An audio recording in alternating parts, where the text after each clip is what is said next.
Um mistério que já dura mais de 65 anos. O que ocorreu com os esquiadores russos que foram encontrados mortos, sem nenhuma identificação do que poderia ter causado isso?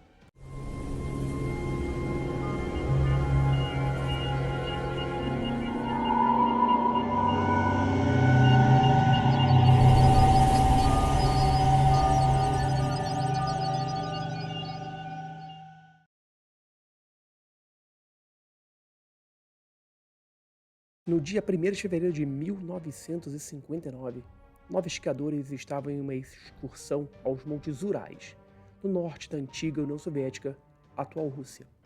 A expedição, no entanto, terminou na noite do dia seguinte, com todos os jovens mortos, e deu origem a um mistério que dura 65 anos.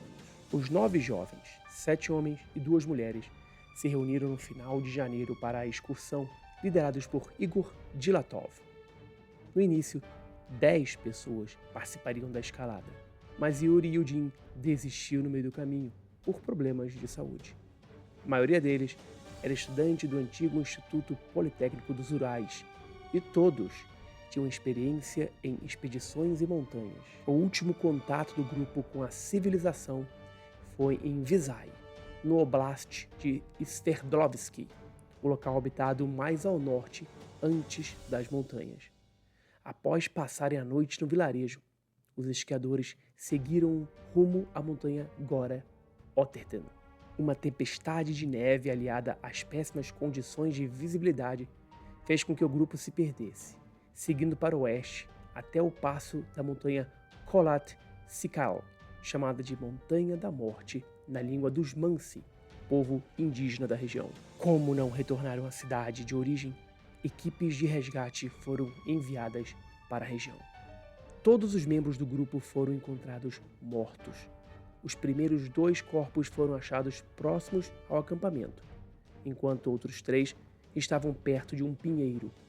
Os últimos 4 corpos só foram encontrados 2 meses depois, debaixo de 4 metros de neve em um bosque da região.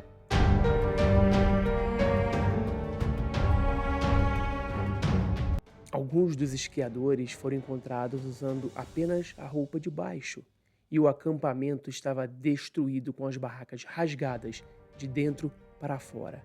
Os corpos não demonstravam sinais de luta, mas algumas vítimas estavam com as costelas quebradas e os crânios esmagados, enquanto uma das vítimas estava sem a língua. A ausência de testemunhas e de provas materiais, pois havia somente algumas anotações e câmeras fotográficas das vítimas, complicou as investigações e fez com que as autoridades soviéticas determinassem que as mortes foram causadas por uma força desconhecida.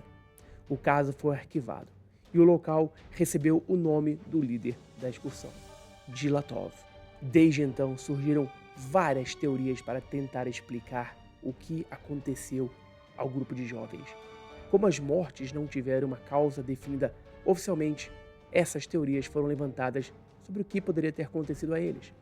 Essas suposições variam de hipóteses científicas a teorias sobrenaturais e até mesmo conspiratórias. A mais comum das teorias é de que uma avalanche teria atingido o acampamento.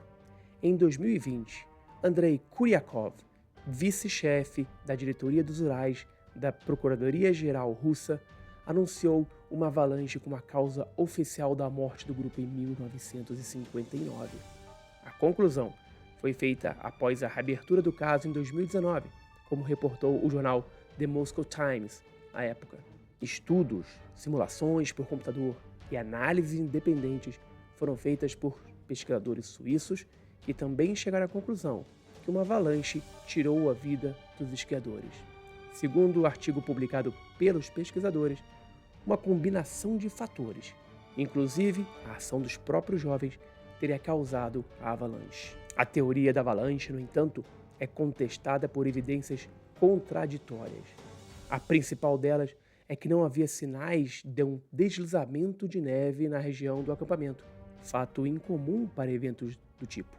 Uma análise do terreno e do declive também mostrou que, mesmo que pudesse ter havido uma avalanche muito específica que chegasse até aquela área, o rastro teria passado pela tenda. No entanto, a barraca caiu lateralmente, mas não na horizontal. Outra teoria fala do vento catabático. Pesquisadores sugeriram que a ocorrência de um vento catabático poderia ser uma explicação plausível para o incidente. Esta hipótese foi reformulada em 2019, após uma expedição colaborativa entre a Suécia e a Rússia, conduzida no local e relatada no site Archaeological Documentation. Os ventos catabáticos, eventos relativamente raros, têm o potencial de serem extremamente violentos. Uma situação semelhante foi registrada em 1978 na montanha Anares, na Suécia, resultando na morte de 8 alpinistas e ferimentos graves em outro. A expedição constatou que a topografia desses locais era bem semelhante. A hipótese levantada foi a de que um repentino vento catabático teria tornado impossível a permanência na tenda. Neste contexto, a ação mais lógica para os esquiadores teria sido cobrir a tenda com neve e buscar abrigo atrás das árvores. Além disso, no topo da barraca havia uma lanterna acesa, possivelmente deixada intencionalmente para auxiliar o retorno assim que a intensidade dos ventos diminuísse. A expedição sugere que os jovens teriam tentado construir 2 abrigos no acampamento, sendo que um deles desabou, resultando no soterramento de 4 esquiadores e nos graves ferimentos observados. Outra teoria é que o vento na área criou um caminho de vórtice de von Karman, gerando infrassons que poderiam induzir ataques de pânico. Essa hipótese foi descrita no livro Dead Mountain, de Donnie Eichar, lançado em 2013. De acordo com a teoria, o infração originado pelo vento ao passar pelo topo da montanha Holatal teria causado desconforto físico e sofrimento mental nos jovens. Sob o efeito do pânico, os esquiadores teriam abandonado às pressas a tenda, descendo a encosta. Ao descer, teriam escapado do infrassom e se recuperado, mas na escuridão não conseguiram retornar ao abrigo. Os ferimentos de 3 vítimas seriam atribuídos a uma queda em um barranco devido à escuridão. Outra hipótese sugere que o acampamento foi levantado na rota de um exercício militar soviético envolvendo bombas com paraquedas. De acordo com essa teoria, os esquiadores, despertados por explosões intensas, fugiram da tenda em estado de pânico, sendo incapazes de retornar para buscar seus suprimentos. À medida que alguns membros pereceram devido ao congelamento enquanto tentavam sobreviver ao bombardeio, outros, ao recuperarem suas vestimentas, foram fatalmente feridos por contusões subsequentes causadas pelas bombas. A teoria coincide com relatos de avistamentos de orbes laranjas brilhantes flutuando ou caindo do céu nas proximidades dos caminhantes e supostamente fotografados por eles. De fato, há registros desse tipo de armamento sendo testado pelos militares soviéticos na área, na época em que os jovens estavam lá, como aponta Keith McCloskey no livro Mountain of the Dead. Mas além das hipóteses mais difundidas, há outras menos aceitas.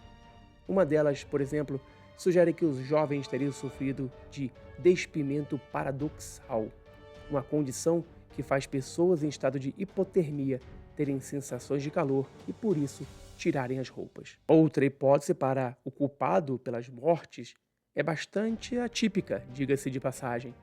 Além de terem teorizado a possibilidade do povo nativo Mansi, que vivia na região, serem responsáveis pelos ataques, e sobre os relatos de objetos voadores na região, muitos apontaram para uma espécie de Homem das Neves, também conhecido como Yeti, que deve ter perseguido e matado os 9 membros da expedição. Essa ideia surgiu a partir da declaração do governo soviético, que concluiu que as mortes se deram por forças impressionantes, que jamais poderiam ter sido causadas por um ser humano. Inclusive, após isso, a região teve o seu acesso bloqueado durante anos, levantando suspeitas de uma possível participação do governo no crime. O que chama atenção para uma possível aparição de um Homem das Neves no acampamento foi a última anotação de uma das duas mulheres do grupo, Zenaida, no seu diário, na qual dizia: "Agora sabemos que o Homem das Neves é real." Além do fato de que, segundo os nativos da região, que chegaram a alertar o grupo sobre possíveis perigos sobrenaturais, relataram a existência de homens-espírito que se alimentavam de tecidos moles do corpo, como língua, retirada do corpo de um dos viajantes. Há também a hipótese de que o grupo foi, de alguma forma, abduzido ou morto por seres extraterrestres. Avistamentos de objetos voadores não identificados de luzes naquela região são muito comuns, e moradores da região já disseram que viram não só naves pousando e decolando daquela região, como também seres extraterrestres entrando e saindo dessas naves e também causando mortes de animais. O incidente ficou famoso e também foi retratado no filme de terror O Mistério da Passagem da Morte, de 2013, que insere elementos sobrenaturais e assustadores aos fatos reais. Também serviu de inspiração para a 4ª temporada da série norte-americana True Detective, para a produção russa Montanha da Morte, o incidente na passagem Dilatov. Mas até hoje, esse mistério continua sem uma solução e cercado de teorias. Mas e você? Qual a sua opinião sobre o que aconteceu com o grupo Dilatov?